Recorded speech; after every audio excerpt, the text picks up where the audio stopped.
Et si je te disais que tu ne dois pas investir dans les actions en bourse, que ça risque même de causer ta perte si tu débutes dans le domaine, car beaucoup de débutants font l'erreur actuellement malheureusement. Je vais te dire précisément si les actions sont faites pour toi ou non. Dans cette vidéo, en moins de 20 minutes, tu vas comprendre si en réalité c'est la meilleure chose à faire quand tu souhaites débuter en bourse et s'il n'y aurait pas une meilleure solution. On commence tout de suite avec le début de cette vidéo. Si pour commencer, quand tu veux investir, tu veux passer le moins de temps possible, eh bien sache que les actions en bourse se demandent beaucoup de temps. Déjà d'une que ça soit par la sélection, l'analyse et la recherche d'actions, parce qu'on ne va pas tirer du chapeau dans quelle action on va investir le mois prochain, c'est-à-dire que tu ne vas pas arriver en disant tiens je veux du McDonald's, du Starbucks, du Nike, etc.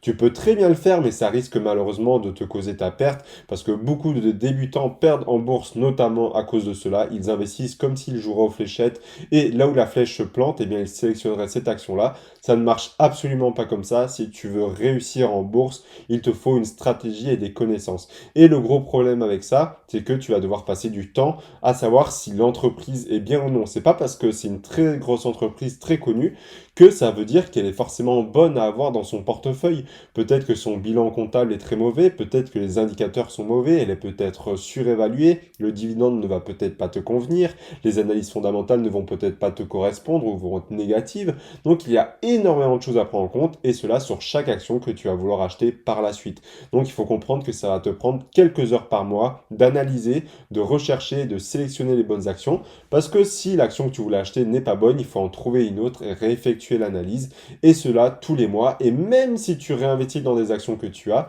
parce que le gros problème d'une action, c'est qu'elle va varier du mois ou de l'année suivante. C'est-à-dire que si tu achètes une action à l'instant T, eh bien, il y a de fortes chances que le bilan financier ne soit plus le même, qu'il y ait des variations au point de vue du PER peut-être, de la marge opérationnelle, du chiffre d'affaires, du prix de l'action. Peu importe, mais en tout cas, il faut vraiment que tu y passes plusieurs heures par mois. Et surtout, si tu as un petit budget, ça risque d'être plus compliqué pour toi. Pourquoi? Parce que forcément, si tu achètes que deux trois actions, ça risque d'être très risqué pour toi, parce que si une de celles-ci fait faillite, eh bien, tu perds 33% de ton capital si tu n'as que 3 actions. Le mieux, c'est d'en avoir une dizaine, vingtaine ou trentaine pour être sûr de pouvoir investir déjà dans tous les secteurs, dans tous les types d'entreprises, de varier aussi l'activité, le secteur géographique, etc. Car c'est très important de diversifier, c'est de ne pas mettre ses œufs dans le même panier. Si ce panier tombe, eh bien tu as cassé tous tes œufs. C'est la même chose en bourse, si tu mets tout ton argent au même endroit et que cet endroit-là casse, eh bien tu ne verras plus jamais ton argent malheureusement. C'est pourquoi fais très attention à cela. Alors que si tu veux investir avec des ETF, c'est là qui est peut-être la clé pour toi si tu veux y passer le moins de temps possible, parce que déjà de une, tu n'auras pas à l'analyser tout le temps que tu voudras racheter. Il faut savoir qu'il y a une analyse qui se fait d'un ETF au préalable, mais ce n'est pas la même analyse qu'une action. Tu vas analyser ici les encours, la réplication, les frais, etc. Et tu ne vas pas aller analyser toutes les entreprises. L'ETF Monde est composé de 1539 entreprises. Tu ne vas pas les analyser une par une. Tu vas analyser l'ETF en lui-même, voir s'il y a des variations au niveau peut-être des frais, de la réplication, peu importe. Mais l'objectif ici, c'est pas de l'analyser tous les mois parce que tu sais dans les grandes lignes qu'est-ce qu'il comporte comme action, comment est-ce qu'il réagit, le marché à l'instant T.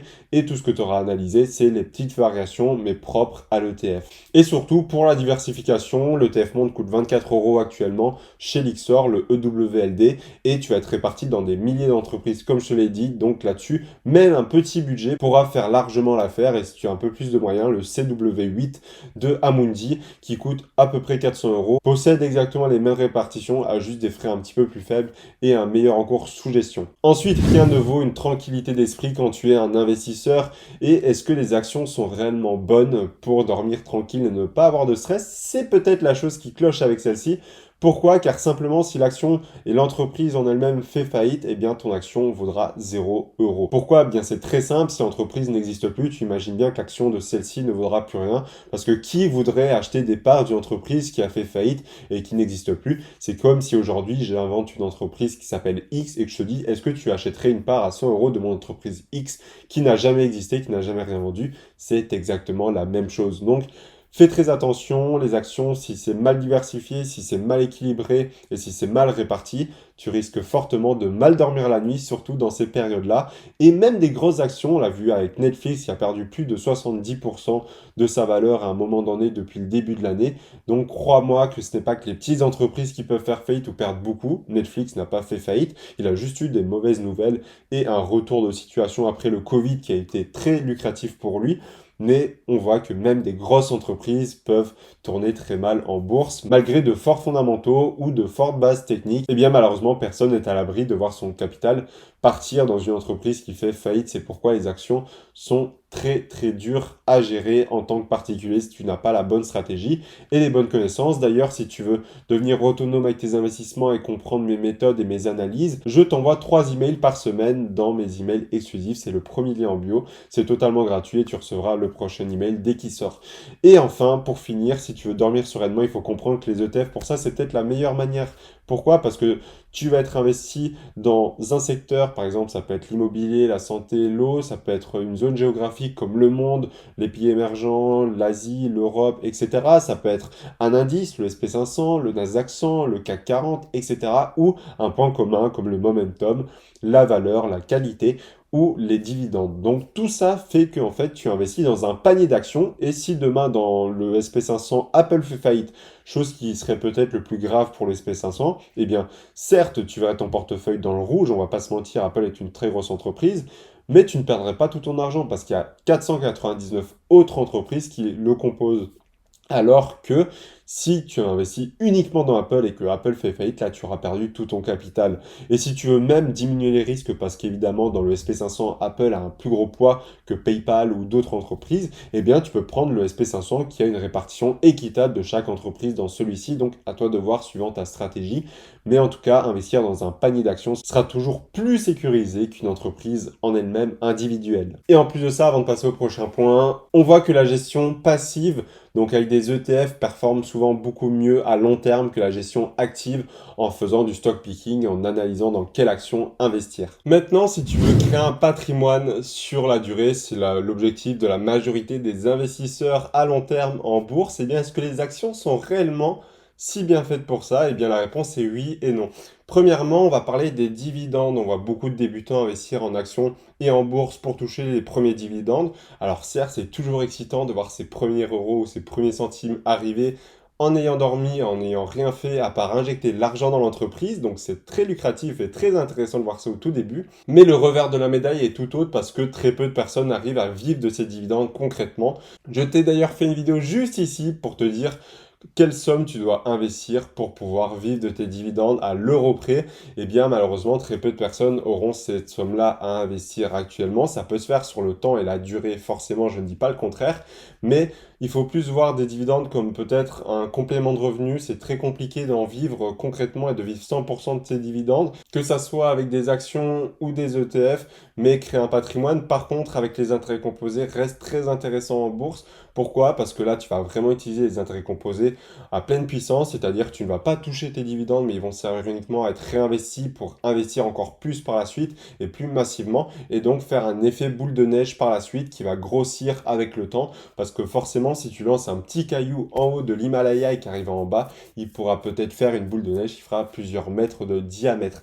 Là, c'est vraiment le même objectif, c'est que tes dividendes ne servent pas à être touchés pour en vivre, mais juste à être réinvestis pour avoir un peu plus de capital à investir. C'est ça que tu dois avoir pour les dividendes parce que vivre des dividendes aujourd'hui va rester très compliqué pour la majorité des gens qui commencent en bourse. Ça peut être le cas pour des personnes qui ont plus de capital à investir et qui savent comment le gérer parce qu'il faut créer une stratégie spécialement pour ça. Tu ne peux pas investir dans toutes les actions. Toutes ne versent pas des dividendes, par exemple, tous les mois, tous les ans. Et même d'autres n'en versent pas du tout, comme Google, Facebook, Tesla, etc. Donc les actions, par contre, pour créer un patrimoine avec des intérêts composés peut être très efficace, mais je dirais que c'est peut-être pas le plus optimisé comparé à des ETF capitalisants où les dividendes vont être directement réinvestis. Pour ça, c'est extrêmement pratique selon moi, parce que ça va directement te permettre de réinvestir tes dividendes sans devoir le faire toi manuellement. Tu peux également les toucher sur ton sol si tu veux avec des ETF distribuants, c'est à toi de voir ce que tu préfères. Mais pour moi, si tu veux juste investir en bourse pour créer un patrimoine et donc une somme qui grossit avec le temps et pas forcément toucher tes dividendes chaque mois, ça peut être extrêmement intéressant pour toi de te diriger du coup vers des ETF. Ensuite, l'avant-dernier point qui rejoint un petit peu le premier, si tu veux diminuer les risques, il faut comprendre que l'action, c'est la chose la plus risquée en bourse. Il y a différents niveaux de risque Le premier et le moins risqué va être par exemple l'ETF Monde, où tu vas investir dans plusieurs pays, dans des milliers d'entreprises, dans des dizaines de secteurs. Le deuxième risque, un peu plus risqué maintenant, va être le SP500 par exemple, là où tu vas investir uniquement sur un pays, donc tu n'es plus diversifié dans plusieurs pays, tu es diversifié dans plusieurs secteurs, mais dans un seul pays. Donc si le pays a un problème, eh bien ça peut être très risqué pour toi. Eh bien tu peux voir ton capital investi diminuer plus drastiquement si tu étais investi ailleurs. Alors évidemment, pour les États-Unis en général, quand ils ont un problème, c'est généralement impacté sur tout le monde entier, mais c'est plus pour te montrer un exemple. Ensuite, tu as le troisième niveau de risque qui est l'avant-dernier et qui est l'un des plus risqués, c'est par exemple le Nasdaq 100, parce que tu vas être réparti dans un seul pays, dans un seul secteur qui est ici la technologie. Et il y a certaines crises, lors par exemple de la crise de 2008 où les banques étaient en grosse difficulté, ou pendant le Covid où le transport était en grande difficulté. Donc tous ces secteurs-là ont connu plus de difficultés malheureusement que d'autres secteurs comme le pharmaceutique, l'Internet, la technologie, etc.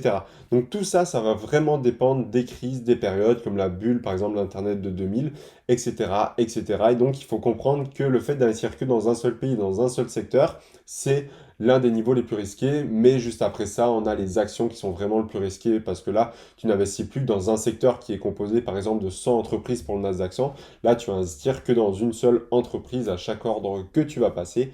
Et donc, le gros problème avec ça, c'est que comme je te l'ai dit, si l'entreprise fait faillite, eh bien, tu vas perdre tout ton argent malheureusement. Donc tu vas être beaucoup moins diversifié à l'unité par rapport à un ETF et surtout tu vas être malheureusement tributaire des tendances et de l'actualité actuelle. Alors forcément dans un ETF aussi on ne va pas se le cacher, si tu investis dans un ETF santé par exemple et que la santé va mal, tu ne vas pas gagner de l'argent. Par contre tu vas être beaucoup moins tributaire d'une entreprise en particulier, d'une action ou d'une tendance du moment. Et enfin, j'imagine que si tu investis en bourse et que tu es débutant et que tu veux pas faire ça ton métier, que tu ne veux pas te prendre la tête, il faut comprendre que les actions, comme je te l'ai dit, c'est très complexe parce qu'il faut du rééquilibrage. Il faut comprendre que la stratégie qui va avec est beaucoup plus complexe qu'un ETF. Il faut savoir quand investir, quand aussi revendre. Il faut savoir les tendances des marchés, les tendances aussi qui vont émerger dans le futur. Peut-être qu'Apple est à la pointe de la technologie, mais on l'a très bien vu avec Kodak, qui n'a pas cru en la technologie du coup du numérique et qui est totalement passé à côté, qui a fait carrément faillite ou en tout cas presque faillite